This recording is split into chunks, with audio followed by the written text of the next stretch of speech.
sabemos que los combustibles fósiles están generando esos cambios climáticos. Y no solamente están generando los cambios climáticos, están perjudicando desproporcionadamente a quienes viven en situación de pobreza. Y ese es nuestro enfoque en JPAL, es mirar el problema del punto de vista de las poblaciones viviendo en la pobreza. Entonces, para el próximo slide, en resumen, el gran desafío es de garantizar acceso a energía y los recursos básicos necesarios para el desarrollo, al mismo tiempo sin aumentar los graves riesgos climáticos y ambientales en el planeta. Entonces, ese es el gran desafío. Y la iniciativa donde trabajo, que se llama King Climate Action, tiene como misión innovar, testear y extender soluciones basadas en evidencia. Entonces, Claudia empezó a hablar un poco de lo que consideramos evidencia rigurosa. Alipio va a dar más ejemplos. Y aquí estoy dando un poco el contexto de cómo financiamos proyectos para generar este tipo de evidencia. Entonces, gracias a la King Philanthropies, tenemos una fuente de financiamiento y distribuimos 2 veces por año. Tenemos esta competición para investigaciones y proyectos de escalamiento. Entonces podemos pasar al próximo slide. Y trabajamos en 4 áreas: adaptación climática, mitigación climática, pero también polución y energía. Polución con el impacto sobre la salud, y energía, hablamos mucho de acceso a la energía en los países locales a donde hay falta de acceso. Entonces, nuestras actividades principales son investigación, escalamiento y un programa de fellows.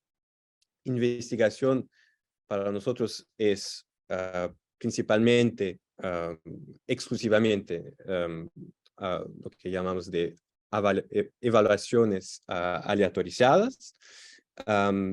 Y también tenemos financiamiento para proyectos de escalamiento. Entonces, eso quiere decir, cuando ya existe alguna investigación en una área y hay una posibilidad de parcería, de alianza con un gobierno para utilizar esa evidencia y adaptar y escalar en otros contextos o en una escala más grande, tenemos oportunidades para ese tipo de proyecto también. Y en tercer lugar, tenemos ese grupo de fellows, que son postdoctorandos basados en países prioritarios, como Alipio en Brasil, pero siempre tenemos nuevos fellows en otros países que están desarrollando estas alianzas con gobiernos que permiten el escalamiento. Y por último, en resumen, creemos realmente que las políticas públicas basadas en evidencia son críticas para generar soluciones efectivas y equitativas. Y cuando hablamos de evidencia, hablamos, por supuesto, de RCTs o de evaluaciones aleatorizadas. Eso no quiere decir que es el único tipo de evidencia, que otro tipo de evidencia no son válidos, pero esta es nuestra especialización. Entonces, por eso que estamos poniendo mucha énfasis en este tipo de evaluación de impacto. También creemos que en el ámbito de mudanzas climáticas, de cambio climático, los líderes necesitan más información.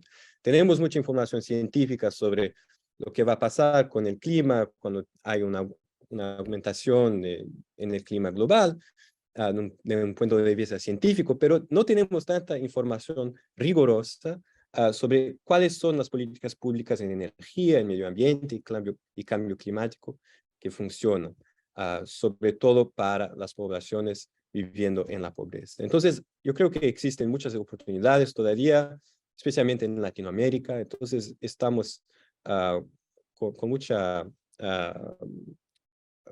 con mucha voluntad de hablar con ustedes, de empezar nuevos proyectos. Entonces aquí paso a Alipio para hablar de los ejemplos de lo que ya sabemos en nuestra área. Gracias. Gracias, André, gracias, Claudia, y a todos por su presencia. Yo me llamo Alipio Ferrey, soy investigador en postdoctorado de la iniciativa ambiental de JPAD. Y les voy a contar hoy ejemplos de evaluaciones aleatorizadas que se hicieron en las 4 áreas temáticas ambientales que apoya JPAD.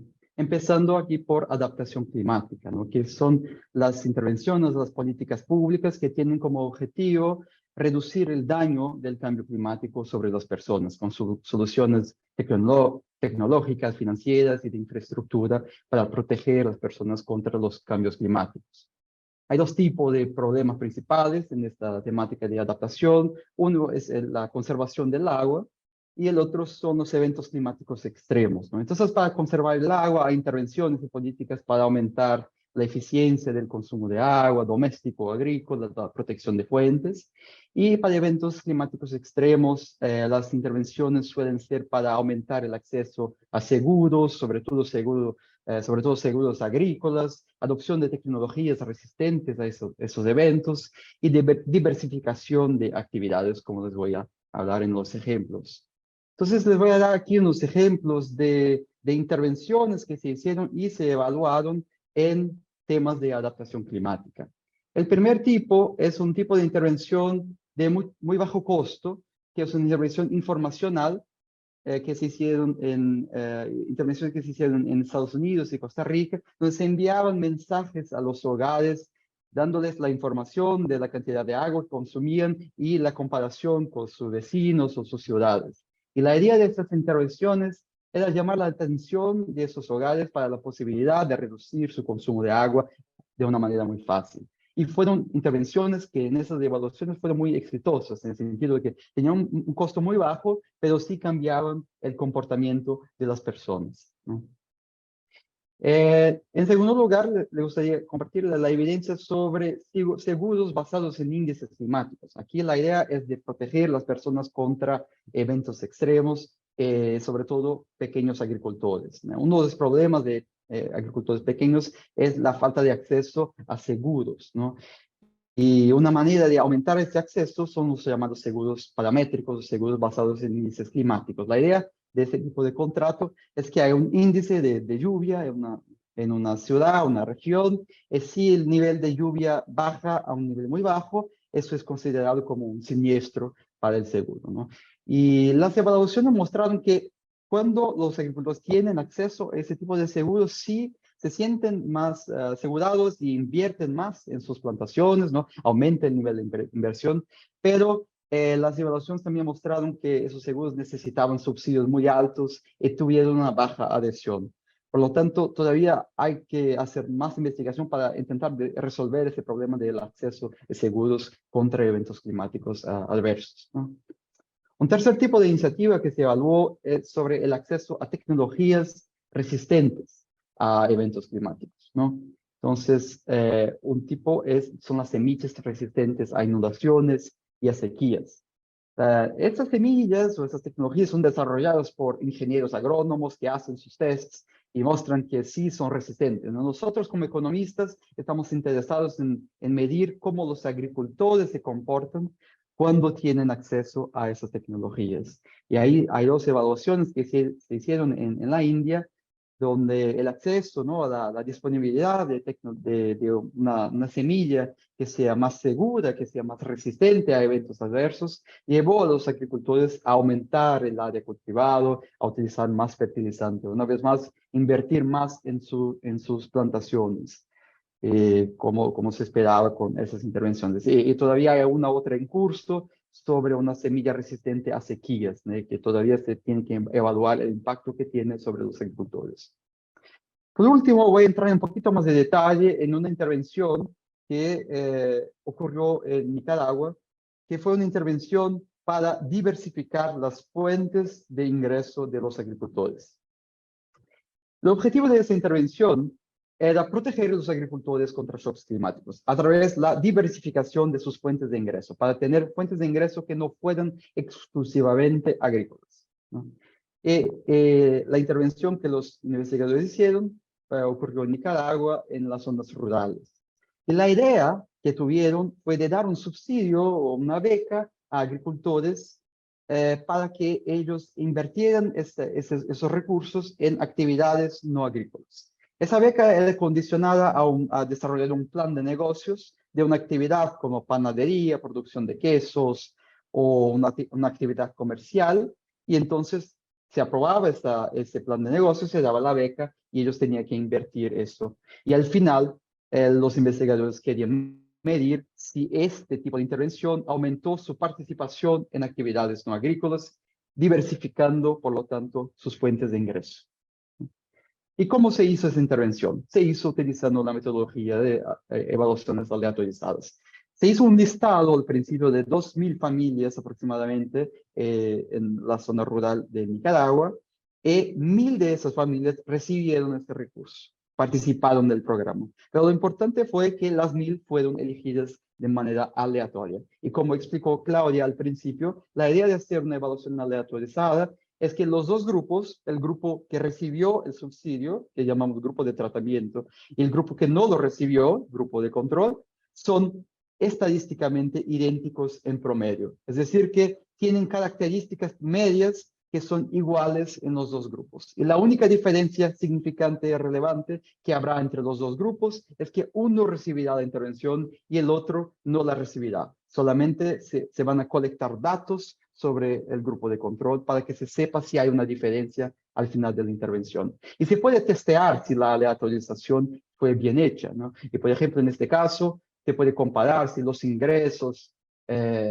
medios de los grupos eran similares y eran muy similares, el número de miembros de las familias era muy similar, años de educación era muy similar. O sea, al hacer la aleatorización, se garantizó tener dos grupos que fueran idénticos, ¿no? Y al final, el grupo elegido recibió la beca y después de un año, los investigadores midieron cuántos de ellos estaban participando de actividades no agrícolas. Y lo que encontraron fue que el grupo de control que no recibió la beca, solamente 35-37% de las personas tenían una fuente de recursos fuera de la agricultura. Mientras el grupo de tratamiento, más o menos la mitad de las personas tenían una actividad no agrícola. O sea, había una diferencia muy, muy grande entre la participación de empleo fuera de la agricultura entre los dos grupos. Y la diferencia entre los niveles de participación de los dos es lo que nosotros llamamos el impacto del programa. Y lo podemos atribuir al programa porque hicimos la aleatorización al principio. Y podemos decir que ese impacto fue causal. Una otra cosa que se hace al final es construir un intervalo de confianza estadístico al nivel estimado, el impacto medio, ¿no? Ese intervalo de confianza en este caso fue muy pequeño, lo que quiere decir que podemos decir con un cierto grado de certidumbre estadística que este programa tuvo un impacto real sobre las poblaciones estudiadas, ¿no? Es una manera de decir que este efecto no fue un fruto de pura suerte, ¿no? Un fruto del acaso, del azar. Voy a pasar al segundo tema que se estudia, que se apoya en JPAL en términos ambientales, que es el tema de la mitigación climática. La idea de la mitigación climática es evitar el cambio climático a través de la reducción de los gases de efecto invernadero. Aquí hay dos maneras principales de hacerlo, ¿no? Una de ellas es a través del uso del suelo, de la preservación de los bosques y la agricultura, ¿no? Una manera es evitar la deforestación, porque la deforestación es una fuente de gases de efecto invernadero, o promover la reforestación, que es una manera de capturar los gases de efecto invernadero. Otra manera también es restaurar pastizales, aumentar la productividad de la agricultura, con el objetivo de reducir la presión de la expansión agrícola hacia zonas de bosques, ¿no? Entonces hay muchas políticas en este eje que les voy a dar ejemplos. De otra parte también, una manera de mitigar los cambios climáticos es la reducción de emisiones de combustibles fósiles, ¿no? A través de la regulación de fuentes de emisión, mercados de carbono y tecnologías limpias. Pero de eso voy a hablar en el capítulo sobre polución del aire, y las dos cosas se confunden un poco. Entonces les voy a dar ejemplos, sobre todo en temas de bosques y agricultura, que son más relevantes también para Latinoamérica. Una manera de promover la mitigación climática son los llamados pagos por servicios ambientales. Una manera de hacer esos pagos es pagar para propietarios para que conserven bosques que tengan en sus fincas, por ejemplo, ¿no? Los pagos para conservación. Un debate muy importante que se tiene es si esos pagos para conservación no son muy costosos, porque hay el riesgo que se pague a alguien para conservar un bosque que ni siquiera teniendo la intención de destruir. Y eso sería una pérdida de dinero, es decir, que se estaría gastando mucho para obtener una conservación muy pequeña. Hay una única evaluación aleatorizada sobre pagos para conservación que se hizo en Uganda, y fue una evaluación que resultó muy exitosa, en el sentido que los propietarios que recibían esos pagos para no destruir los bosques que tenían en sus fincas, efectivamente las conservaron más que la gente que no recibía esos pagos. O sea, hubo una reducción de la deforestación y la relación beneficio-costo fue muy elevada. O sea, fue barato pagar a la gente para conservar los bosques que tenían, pero tuvo una baja adhesión. Es importante tener más evaluaciones de este tipo de programa, que es muy discutido, muy debatido en políticas públicas, en otros contextos también, como Latinoamérica, para comprender qué detalles institucionales son importantes para garantizar un éxito de pagos para conservación. Un segundo tipo de programa es pagar para reforestación, ¿no? Cuando ya no hay bosques, pagar a la gente para que planten los bosques. Y ahí también hubo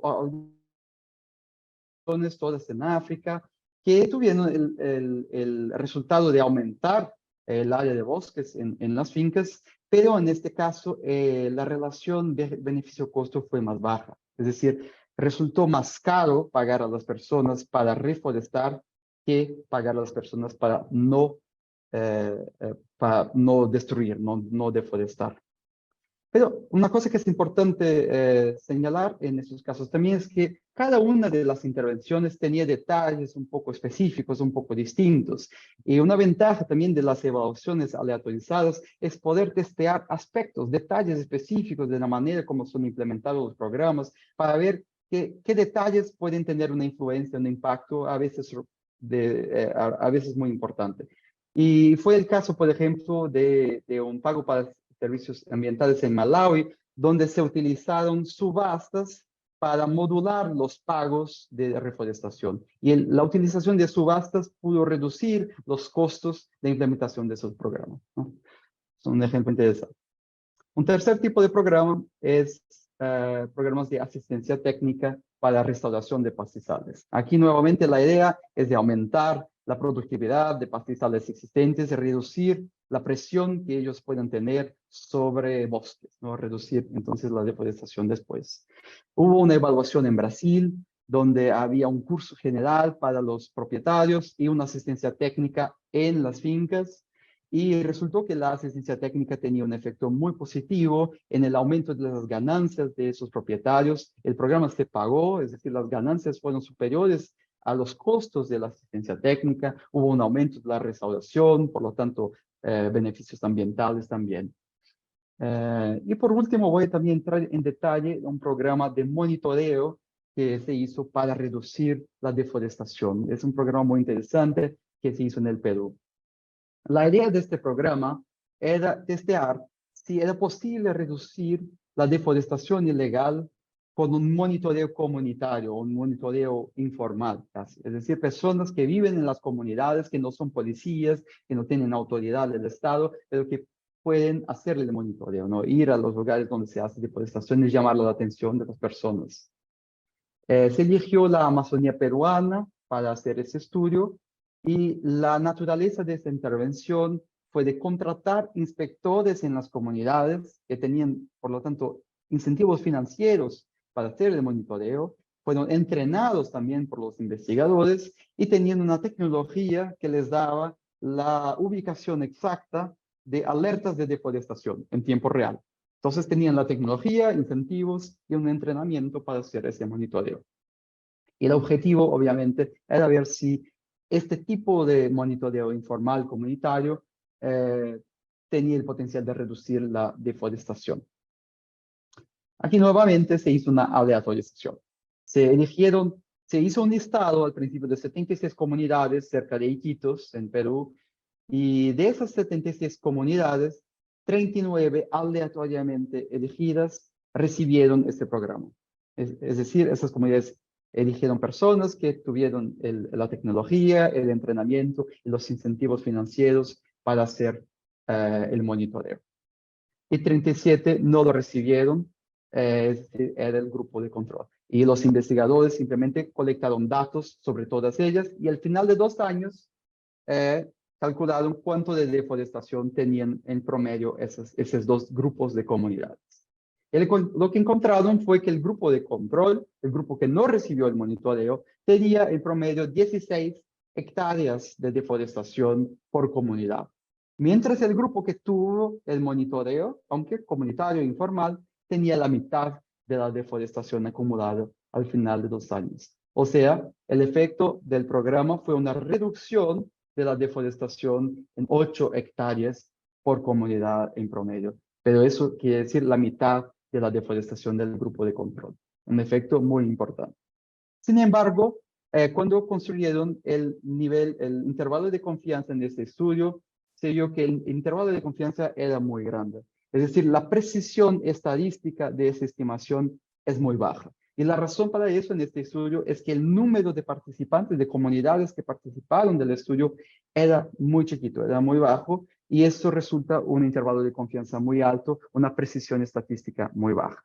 Es una de las cosas que se tiene que tomar atención cuando se hace una evaluación aleatorizada. El tercer tema que apoyamos es el tema de la polución, como explicó André, y la idea es reducir la polución o la exposición de las personas a la polución. Aquí nuevamente hay 2 tipos de problemas, la polución del aire y del agua, que afecta directamente a la salud de las personas, y la cuestión de los residuos sólidos, ¿no? De cómo hacer que la gente recicle más los residuos domésticos, por ejemplo. Y aquí les voy a dar algunos ejemplos de evaluaciones que se hicieron en esos temas. Una de ellas es sobre las inspecciones ambientales, ¿no? Una manera de reducir las emisiones, ¿no? La polución del lago es tener estándares para industrias, ¿no? Para poluyentes, donde las personas tienen un límite de cuánto pueden emitir. Pero para eso es necesario enviar a auditorías o inspecciones para verificar que esas industrias estén realmente dentro de los estándares. Entonces, un tema de investigación muy importante es cómo mejorar las inspecciones ambientales. Y hay 2 evaluaciones muy conocidas en la India sobre cómo cambiar los incentivos de los inspectores y cómo aumentar la honestidad de las auditorías. Esta evaluación que se hizo en la India era una evaluación sobre las auditorías privadas. O sea, las empresas tienen la obligación de contratar auditores privados para verificar si están dentro de los estándares. Pero lo que resultaba es que solían escoger auditorías que les eran más favorables, ¿no? Que permitían que, aunque tuvieran infracciones, los auditores no los decían. Y la manera como se hizo el estudio fue aleatorizar a dónde iban algunos auditores, o retirar de las empresas la opción de elegir sus propios auditores. Y fue un estudio muy exitoso en el sentido de aumentar la honestidad de las auditorías y al final reducir la polución de las industrias que participaron del programa. Y fue un programa tan exitoso que el gobierno del estado de India, donde se lo hizo, decidió escalar esta manera de hacer las auditorías a todo el estado, ¿no? Hay un otro estudio aquí sobre la discrecionalidad de los órganos de control ambiental, también muy interesante, pero en función del tiempo voy a seguir adelante. Otro tipo de intervención es la creación de los llamados mercados de emisiones, ¿no? La idea de un mercado de emisión es que una industria tiene el derecho de emitir una cantidad X de gases, y si desea emitir Más que eso, tiene que comprar los derechos de emisiones de una otra empresa, de una otra industria, ¿no? Entonces, las empresas pueden intercambiar sus derechos y vender unas a las otras. La idea teórica, ¿no?, de los economistas sobre los mercados de emisiones es que es una manera de tener un nivel de calidad del aire o del agua, pero reducir los costos de cumplimiento de las metas. Es decir, tener un nivel garantizado por la ley, pero a un costo económico más bajo. Y efectivamente fue lo que se verificó en una evaluación aleatorizada que se hizo con empresas, una vez más, en la India. Un tercer tipo de evaluación que les gustaría contar es sobre cómo ayudar a que las personas se autoprotejan contra la polución. Y son intervenciones de bajo costo, nuevamente, intervenciones informacionales, donde los investigadores enviaban mensajes a las personas y con una recomendación de acción defensiva, ¿no? Y una evaluación que se hizo en la India no tuvo mucho éxito. Es decir, las personas recibían la información y tenían la opción de comprar un purificador de aire subsidiado, pero no hubo un efecto sobre la probabilidad que compraran ese purificador. Entonces fue una intervención que no funcionó, ¿no? Por otro lado, en Colombia hay una experiencia más exitosa, donde los investigadores incentivaron a personas a bajar una aplicación y en esa aplicación, la aplicación les decía el nivel de polución del aire en la región donde se ubicaban y recomendaba algunos comportamientos defensivos. Eso sí, tuvo el impacto de cambiar el comportamiento de las personas. Entonces, una intervención de muy bajo costo que tuvo un impacto sobre el comportamiento y la defensa contra la polución del aire. Por último, voy a entrar un poquito más en detalle, una intervención interesante sobre una campaña de reciclaje, de estímulo al reciclaje doméstico que se hizo en el Perú. Y la idea de esa campaña era nuevamente una campaña de muy bajo costo, solamente dar información a las personas, enviar mensajes y ver qué tipo de mensajes tendrían el impacto de aumentar la participación de los hogares al reciclaje. Los investigadores eligieron un parcero, una ONG que ya tenía contacto con muchas familias en los distritos de Piura, de Castillas, de Caracaos, en el norte del Perú. Y la naturaleza de la intervención era enviar mensajes. Y los investigadores testearon distintos tipos de mensajes y el objetivo era ver si algún mensaje, qué mensajes tenían más impacto que otros para que las personas participen más del reciclaje. Ese era el impacto deseado, ¿no? Como lo hicieron, tenían 1.500 casas, un listado de 1.500 casas o hogares en esos tres distritos y testearon, ¿no? Aleatoriamente eligieron qué tipo de mensajes enviarían a cada uno de ellos. Entonces, 300 hogares recibieron un mensaje de conformidad que decía, mucha gente está haciendo reciclaje, usted debería hacerlo también. 300 recibían un mensaje de autoridad que tenía también un contenido religioso. Era un mensaje escrito por el ayuntamiento diciendo es importante reciclar, proteger la obra de Dios y cosas así. Y un otro grupo recibió un mensaje de contenido más ambiental, ¿no? Explicando los beneficios ambientales de hacer reciclaje. Y nuevamente había siempre un grupo que no recibía nada, solo los investigadores colectaban datos sobre el comportamiento de estas personas, pero no intervenían, no enviaban mensajes. Y todos esos grupos fueron elegidos aleatoriamente. Al final, en el artículo se testean 9 mensajes. Estoy simplificando un poco aquí para exposición. Y después de un rato, midieron cuántas personas en cada uno de los grupos estaban haciendo reciclaje doméstico. Y la idea es que los mensajes tendrían un efecto. Y lo que encontraron es que ninguna de las mensajes que enviaron tuvieron un efecto sobre el comportamiento de las personas. El grupo de control, que no recibió ningún mensaje, tenía 50% de los hogares haciendo reciclaje, mientras los otros grupos, de cualquiera de las mensajes que fueron enviadas, no tuvieron ninguna diferencia con el grupo de control. Más o menos mitad de las personas de cada uno de los grupos estuvo haciendo reciclaje. O sea, en este caso de una campaña de reciclaje, en ese contexto, esta intervención de muy bajo costo no tuvo el efecto deseado de aumentar la participación en el reciclaje, lo que quiere decir que para llegar a este resultado se necesitaría un otro tipo de intervención, quizás un incentivo financiero, por ejemplo. Por último, les voy a dar unos ejemplos en temas de energía, ¿no? Es un otro tema apoyado por JPAL. Hay dos tipos de problemas donde hay intervenciones y evaluaciones. Uno de ellos es lo que está relacionado a la eficiencia del uso de energía, ¿no? Evitar desperdicios, evitar pérdidas de energía. Y el otro al acceso de energía, como dijo André, ¿no? Entonces, el primer sobre eficiencia energética, hay muchas evaluaciones que se hicieron en países desarrollados y la idea acá era, son intervenciones de bajo costo, nuevamente, intervenciones de información. Enviar mensajes a las casas, a los hogares, apelando a normas sociales, apelando a la necesidad de cuidar del medio ambiente o dando información sobre posibles economías con consumo comparativo a la vecindad o al municipio.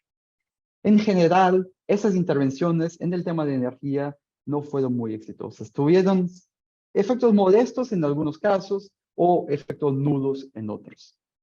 En algunos casos, ese tipo de intervención tiene efecto, en este caso parece que no. Un otro tipo de intervención son intervenciones sobre la adopción de tecnologías eficientes. Aquí, ingenieros desarrollan tecnologías, testean en laboratorios, muestran que sí pueden reducir el consumo energético. Nosotros como economistas queremos saber si cuando la gente utiliza esas tecnologías, cómo se comportan, ¿no? Cómo eso cambia los gastos de energía. Los resultados de los estudios no fueron muy positivos para los programas que incentivaban la adopción de esas tecnologías, porque aunque las tecnologías reducían el uso de energía, los costos de adopción eran muy elevados y a veces las personas tenían comportamientos que no reducían mucho el costo de energía. Por ejemplo, dejaban las ventanas abiertas o no utilizaban muy bien esas tecnologías. Entonces, eso fue una manera de utilizar una tecnología que ya estaba testeada desde el punto de vista técnico y cuando vemos el comportamiento de las personas utilizando esas tecnologías, se ve que la relación beneficio-costo no es muy elevada en esos casos.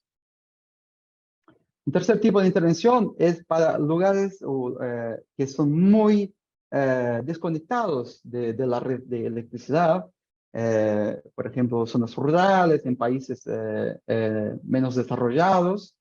Y hay programas que dan incentivos o distribuyen directamente paneles solares o lámparas solares, de manera que hogares pueden tener acceso a energía, aunque no tengan el acceso a la red de electricidad, ¿no?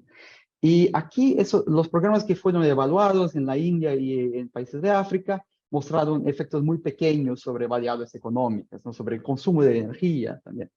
Pero hay algunos ejemplos de resultados educacionales positivos. Cuando tenían luz en la noche, eso permitía que los niños pudieran estudiar más horas en la casa, aumentando, por lo tanto, resultados educacionales. Por último, les voy a hablar del tipo de intervención que parece tener el efecto más grande, que es incentivar a la conexión a la red de electricidad, ¿no? Y eso sí, en caso de Kenia y India, tuvieron más efectos sobre el bienestar de los hogares, el consumo de energía y también otras variables económicas.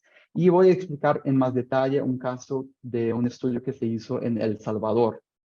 En el caso de El Salvador, había zonas rurales que no tenían acceso a la red de electricidad y por lo tanto las personas en esos hogares utilizaban combustibles para tener iluminación, para cocinar, sobre todo el queroseno. Entonces, la idea es que conectándose a la red tendrían menos necesidad de utilizar ese tipo de combustible y eso mejoraría la calidad del aire dentro del hogar. Entonces, es un programa que mezcla el acceso a energía a reducción de polución. El contexto del estudio fue San Miguel y Chalatenango en El Salvador, y la naturaleza de la intervención era ofrecer un descuento en la tasa de conexión a la red. Entonces, los hogares podrían conectarse a la red si pagaran una tasa a la empresa de conexión. pero los investigadores daban un voucher que daba 50% de descuento si utilizaban ese voucher para conectarse.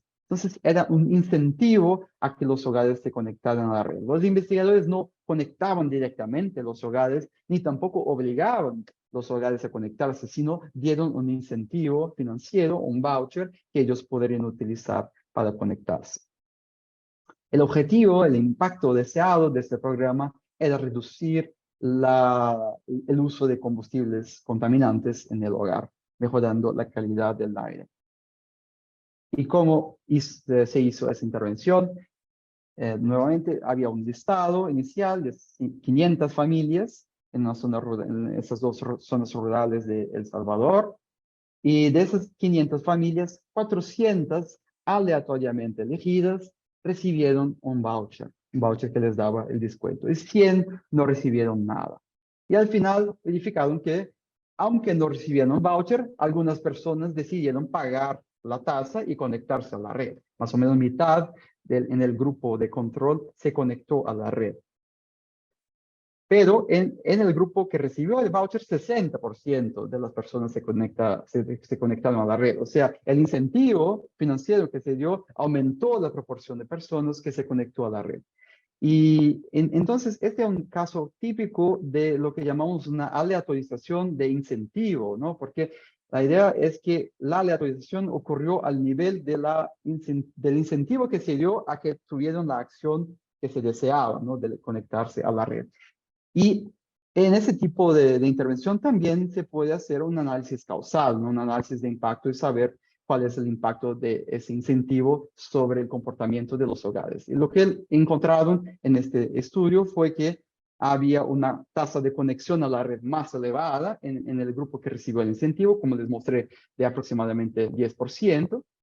Y el grupo que recibió el incentivo, porque se conectó más frecuentemente a la red, utilizaba menos queroseno en los hogares para iluminación y cocina, y por lo tanto la concentración de partículas finas en el hogar también se redujo.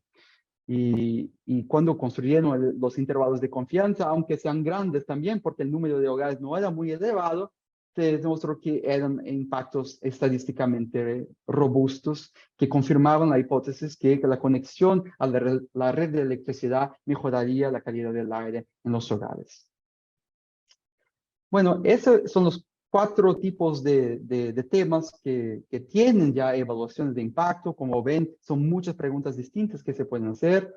Se pueden contestar con evaluaciones aleatorizadas, y actualmente hay proyectos que están siendo apoyados por JPAL que están en curso en área de medio ambiente. Por ejemplo, hay 2 en México, un programa de pago para conservación de bosques que está siendo evaluado en este momento en México, un otro programa de adaptación climática sobre el impacto de migraciones estacionales sobre la pobreza, entonces como la posibilidad de migrar partes del año hacia Estados Unidos puede reducir la exposición de agricultores a eventos climáticos. Hay un programa en República Dominicana sobre la protección de manglares, un programa en Colombia sobre el impacto de filtros de aire en escuelas sobre el desempeño escolar. Y por último, un programa en Paraguay que es un pago para servicios ambientales de reforestación. Y yo he enfatizado esos 2 porque son 2 programas de escalamiento, es decir, son programas donde los gobiernos de México y Paraguay tienen la intención de escalar esos pagos para servicios ambientales a nivel regional o nacional, en el caso de Paraguay. Y los investigadores de JPAL están ayudando a entender cómo diseñar este programa de manera que informe este proceso de escalamiento. Asimismo, también estamos haciendo prospección de proyectos en Latinoamérica con parceros gubernamentales y ONGs, y ya estamos en prospección avanzadas en Brasil, Perú y Guatemala para nuevos proyectos de evaluación ambiental. Para concluir, les gustaría entonces resumir las ventajas de utilizar evaluaciones aleatorizadas y evaluaciones de impacto. Una ventaja principal es mejorar la toma de decisiones de políticas públicas, ¿no? Por ejemplo, evitar intervenciones que tengan bajo beneficio-costo. Por ejemplo, les di algunos ejemplos en el sector de energía, ¿no? Intervenciones que no tuvieran efecto. y escalar intervenciones que tienen alto impacto, ¿no? Por ejemplo, el ejemplo que les di en la India sobre la mejora de auditorías. También las evaluaciones pueden ser utilizadas para generar innovaciones, para testear aspectos, detalles de programas que tienen impactos a veces sorprendentes.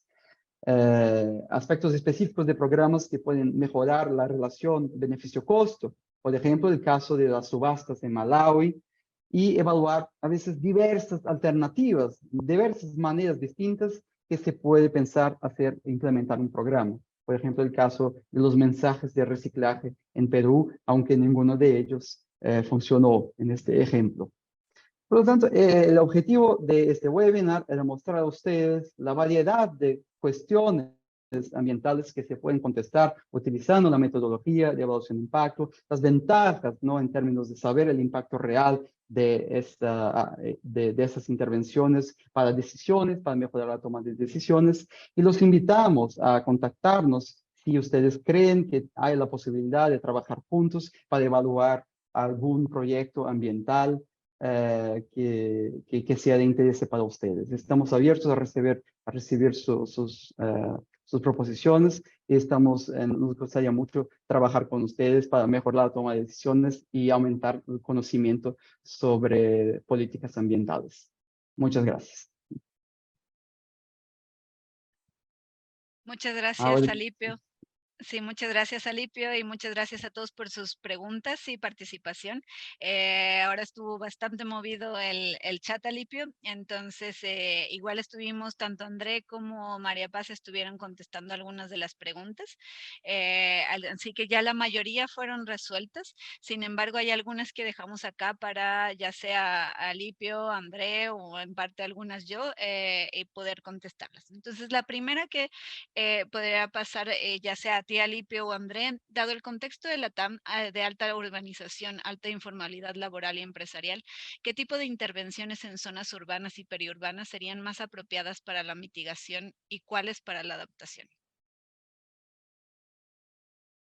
André, si nos pudieras compartir algunas de la evidencia y los conocimientos de Kika y tal vez complementarlos con Alipio. Sí, gracias, Claudia. Gracias por la pregunta también. Am, yo creo que a veces es un poco frustrante porque, por ejemplo, en mitigación, como explicó Alipio, tenemos ejemplos de ciertas políticas que no funcionan.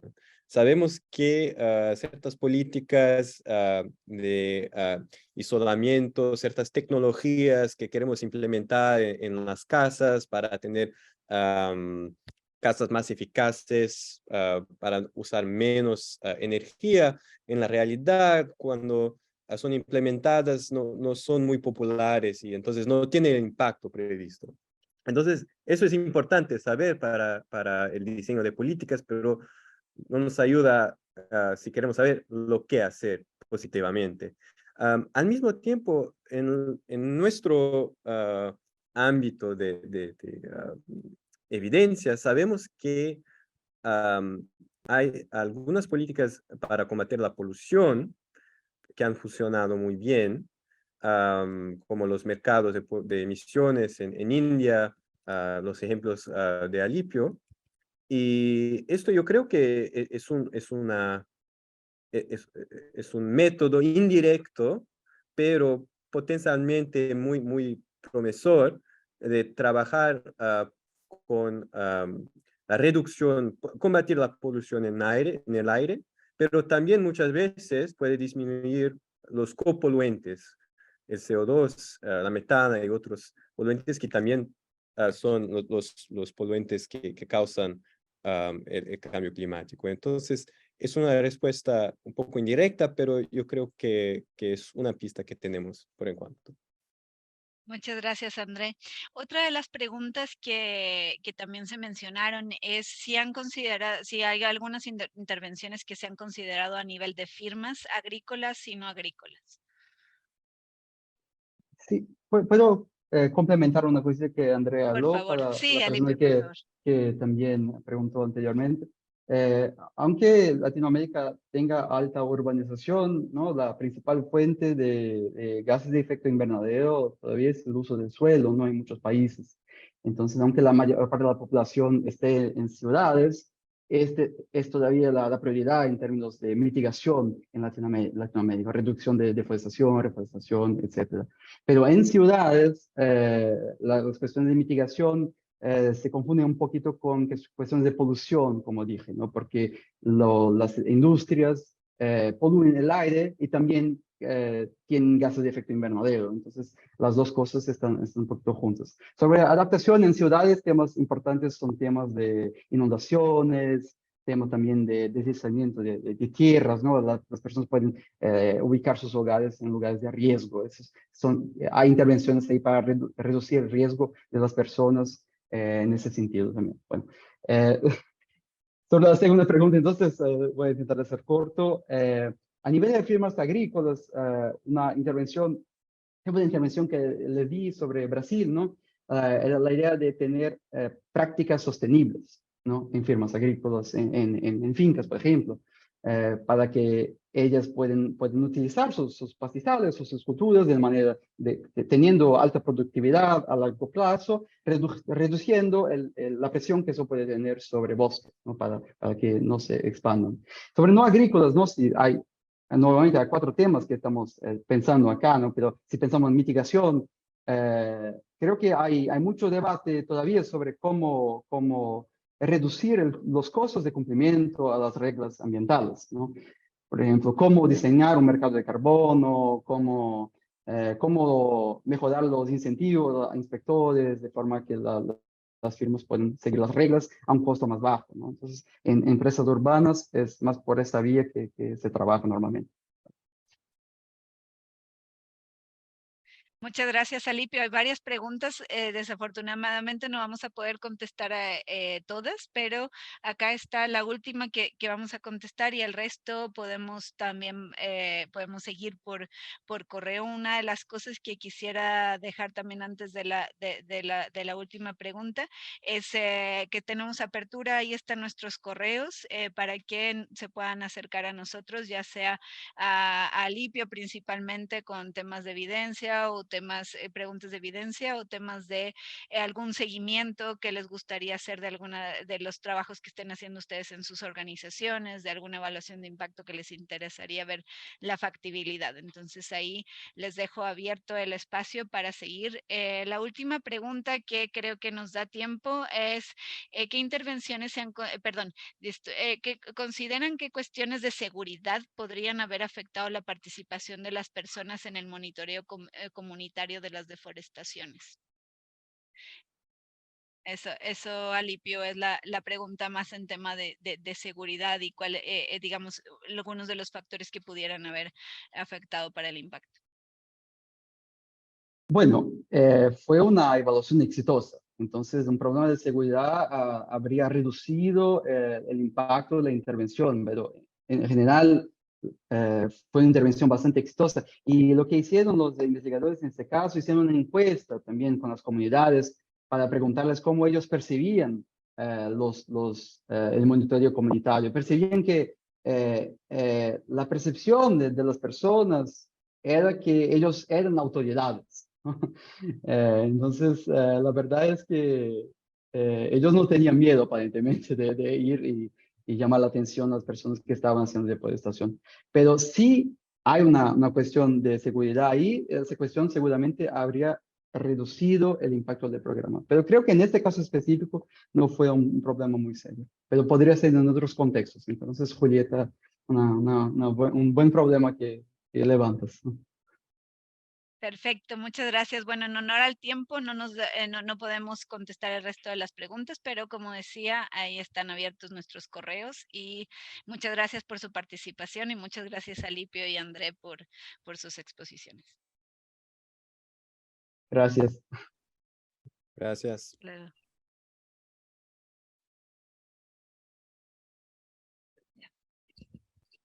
¿Qué?